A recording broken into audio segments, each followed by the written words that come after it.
Ready. Thank you. You're totally cool to film too. Anybody that wants to film can film, take pictures. You have my permission. My handle on Instagram is @OctaveLeap. And the other day we were at a ice cold plunge, like contrast therapy, and every single cold plunge meticulously had a brand new selfie stick attached to it.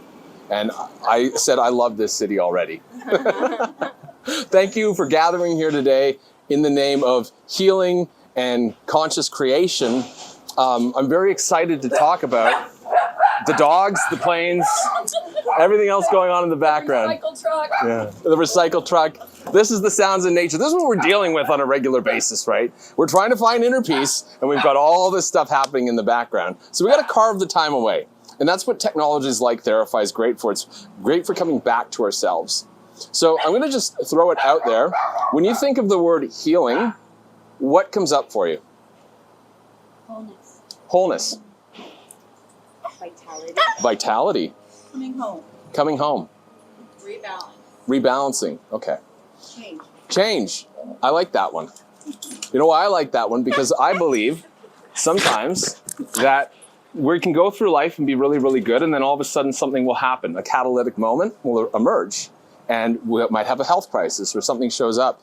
I believe that the illness or the challenge that comes up is actually guiding us to become a new identity. And this is the really cool thing with this work, and this is becoming more and more scientific in a way, is that our identity is stored in a holographic layer. The neurologist David Bohm, he was experimenting with lobotomies. It's kind of gruesome, but he removed 90% of the brain and found out that it didn't affect the memories. And the reason for that is because they're not stored in the brain. Thoughts and memories are stored in a holographic layer, Rupert Sheldrake calls morphic resonance. So it's stored in a field, and this field is made of plasma. And it's not a tangible thing, so of course our materialistic science doesn't know anything about it, but we all know what it's like to visualize what we want and then see that come to fruition. You know, they've done studies. There was a study done on basketball players. They had 3 groups of basketball players that were performing 3-point shots. In the first group, they did no practicing and they did no visualization. They were the control group. The second group did no practicing, but they visualized. And the third group practiced and visualized. And then there was a fourth group, with no visualization and practice. And what they actually found was the best performing ones, of course, were the ones who practiced and visualized. The funny thing was, the second best group were the ones who visualized it didn't practice. And then the ones who practiced, and the ones who just sat on the couch, obviously they didn't get any benefit. So it goes to show that when we actually see ourselves fulfilling the thing and doing the thing in the positive light, that's the start. And this is not new in 2025. This is old information. But what is new is that the science is emerging where we're actually talking about the substrate that creates this, the holographic layer.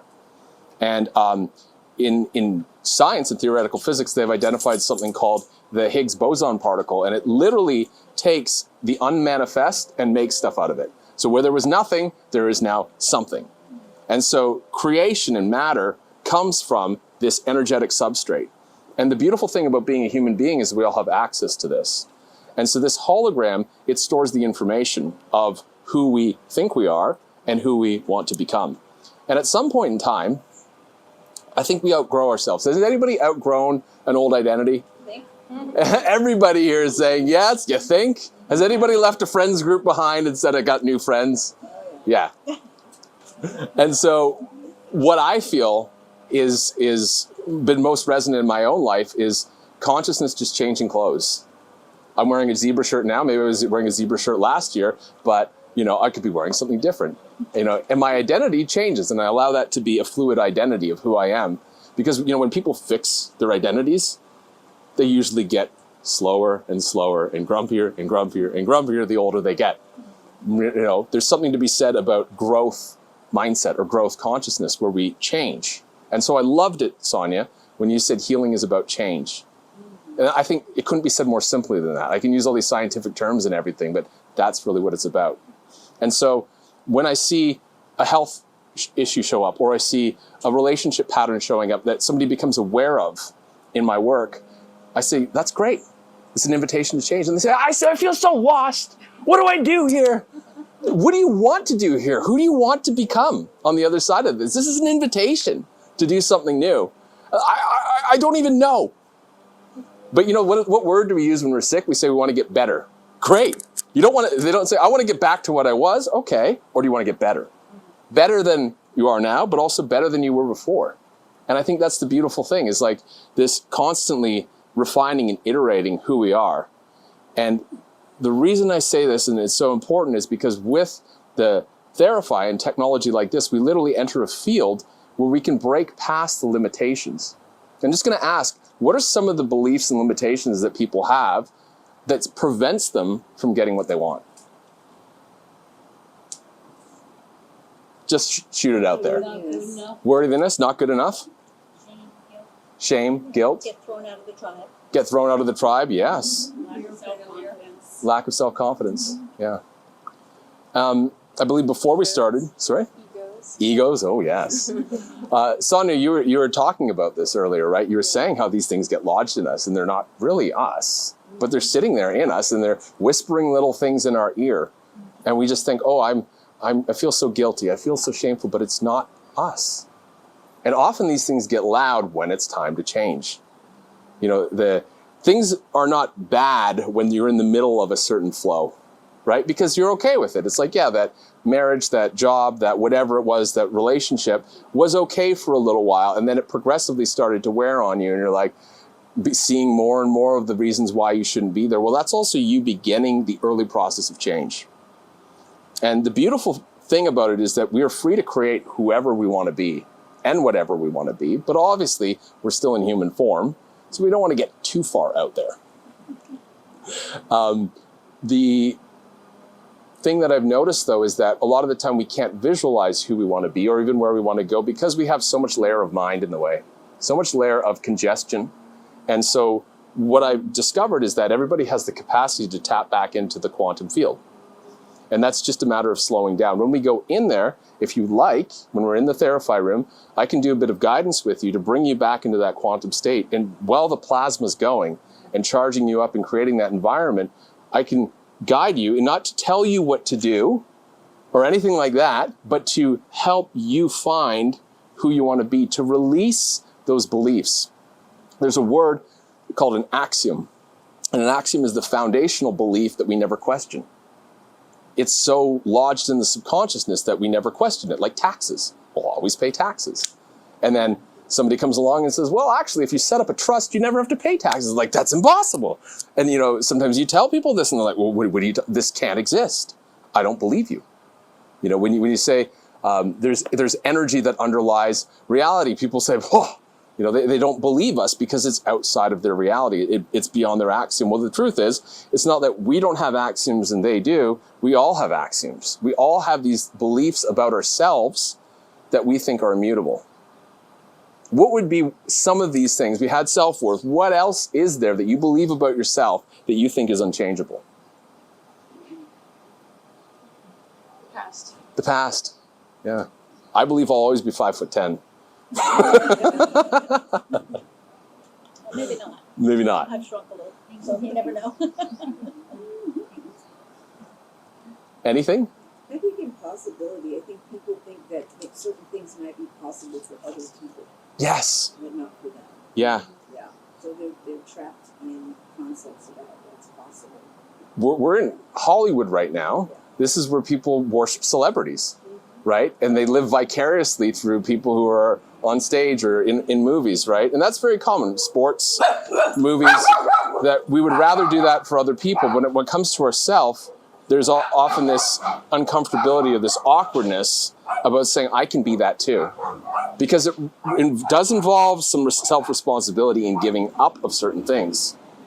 However, we don't know how nice it feels on the other side until we get there. And so that's really what I want to challenge each person today, in a very gentle, loving way, is if you get a Theraphi session, is that you sit in that field. And while you're in that field, you tune into, you feel into, you see that version of you that feels really good. And begin to feel that in detail. Begin to see it, begin to observe it in different settings. One of the things that I do quite often is I visualize in great detail the version of myself I want to become. And as a result of this, recently I got 2 retreats, one in Costa Rica and one in Bali, that were essentially paid for, that I just got to do because I said, wouldn't it be nice to take a trip around the world? Everything started lining up. People started contacting me saying, my place is available, this and that just happens. And that's how easy it can be. You know, it's not even about money. You know, if I looked at it and I were to schedule that and I said, well, to do this trip would be this much money. Oh, I can't afford that. But if I said, I want to do this trip and I'm going to do it and I see myself doing it, all of a sudden, magic happens. Coco says, come stay at my place. Her place is nicer than any Airbnb I went to. There's all this frequency stuff and crystals there and amazing books that are inspiring and structured water. It's like, you can't buy those experiences. You can, but they're very pricey. Basically what I'm saying is that, you know, I'm encouraging everybody to dream. I'm encouraging everybody to use this afternoon to become dreamers again. And when you're speaking with each other and you're chatting, be mindful of what you're saying and take those words and uplift each other, because everything about this experience this afternoon was crafted mindfully. I sat there with the water, with the tuning fork, sending blessings into the water, using the tuning fork frequency. And every time I gave somebody a cup, how's the water taste? It tastes great, you know? And that's the thing, is that every part of the experience in the environment is here to support you, is here to enrich you, because this whole thing, this whole open house was done just with the intention of saying, hey, you know what? Let's all get together to create a positive group field that supports each individual. I might never see anybody from here again.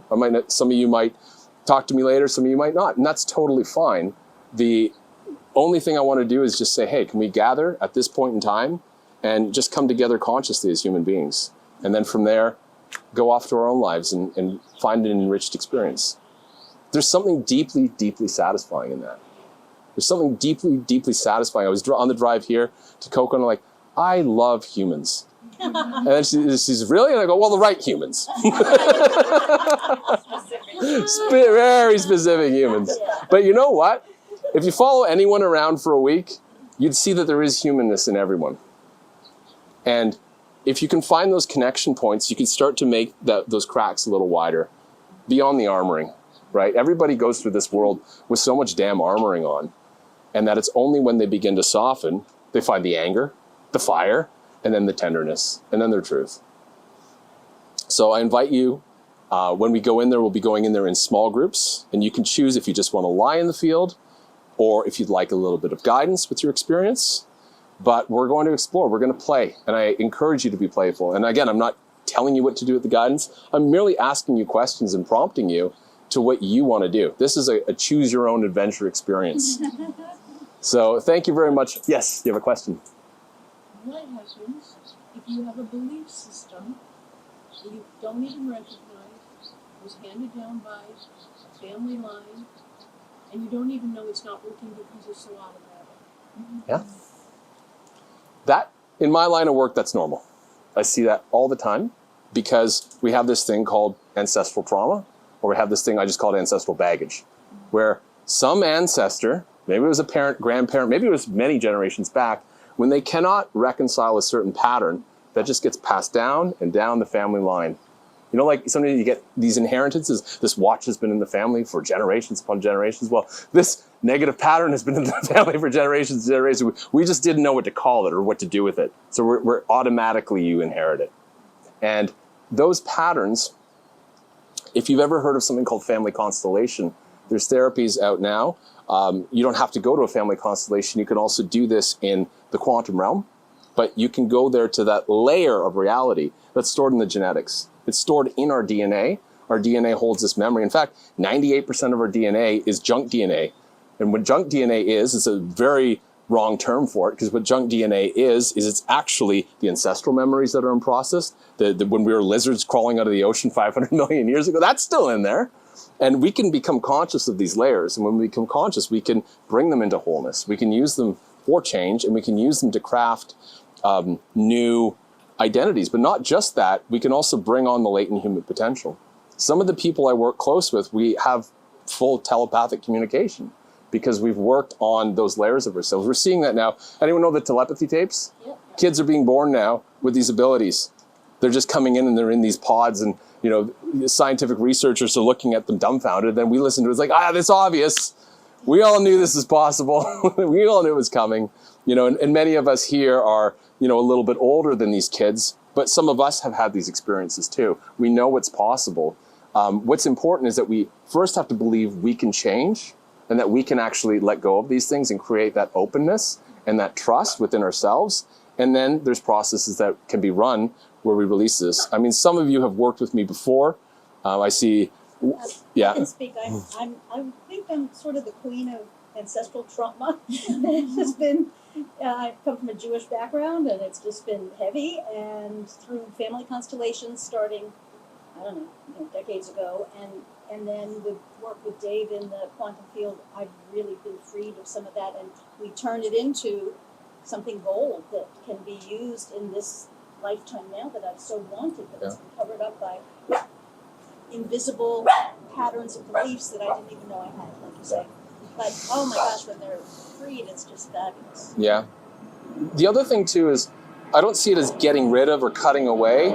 I see it more as transmuting or recycling, because often on the other side of that pain and suffering is a gift. You know, there's a gift in the healing and the reconciliation, but there's also a gift in taking that and turning into something usable and reclaiming more of ourselves. The question is, what would have happened if we came into this world with a contract? I want that family line because I need to carve my soul this way. Yeah. So it isn't that we don't want it, we get rid of it. It's that what can I do with it that I needed to mold my soul and evolve it. That's what it's looking for. It's not looking to be rejected. It's looking to be integrated. Yeah. Thank you. That's what I was going to ask you. If that DNA that you were saying, is that like variable DNA? There's. I'm going to talk a little bit about DNA. This is a good one. No. Your question probably. There's 3 models of DNA. You've heard of genetics. You ever gone to the doctor? The doctor said, you were born this way, you're going to stay this way, there's no way to change it. That's the old model pre-1950s. You know, you're born with this, you're stuck with it, it's never going to change. And of course, when doctors tell people this, what happens? They believe it. Then, post-1950s, they started discovering, well, actually, when we do certain things, when we introduce certain nutrients, the genome changes. And I mean, we're also in, go down to Venice Beach has a lot of biohacking. That's what they do, is epigenetics. They change their genes.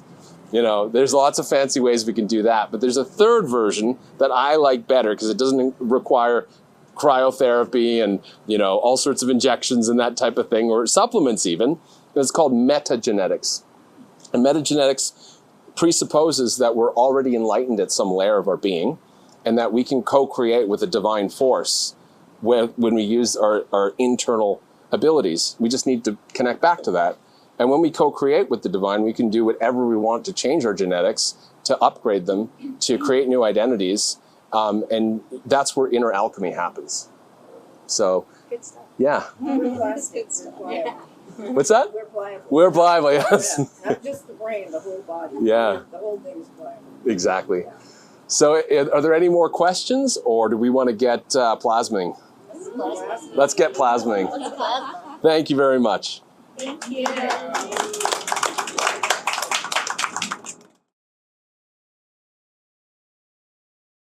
Just try to move with that expansion feeling, letting it expand and then letting it contract as well. And not providing any resistance. You might use the word surrendering into the field. And knowing that you're held in that field without needing to do anything. It's just a space for you to lean back fully.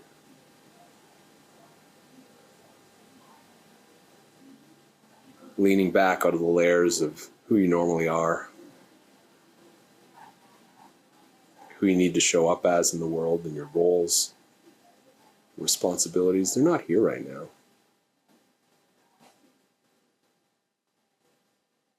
It's just you and the plasma and your nervous system going deep into parasympathetic rest.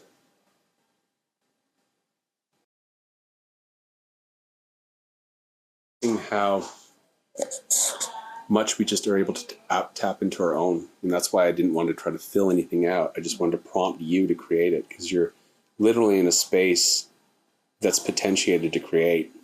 When I work with people without the therapy, I can take 40 minutes to get into that space. Mm-hmm. With this, it's like an amplifier of it. Mm-hmm. Yeah. You're very welcome. I recommend both of you, since you both had big shifts. Mm-hmm. It might be good to find a spot in the backyard and play with the dogs. Definitely have some water, though. Definitely go and have some more water right now, and just move really slow for the next 20 minutes or so. Right. To stay in this space. But the other thing, too, is you just anchored in experience that you can tap back into. Mm-hmm. Right? So when you're going through life and you're having a challenging moment, just remember yourself lying in the bed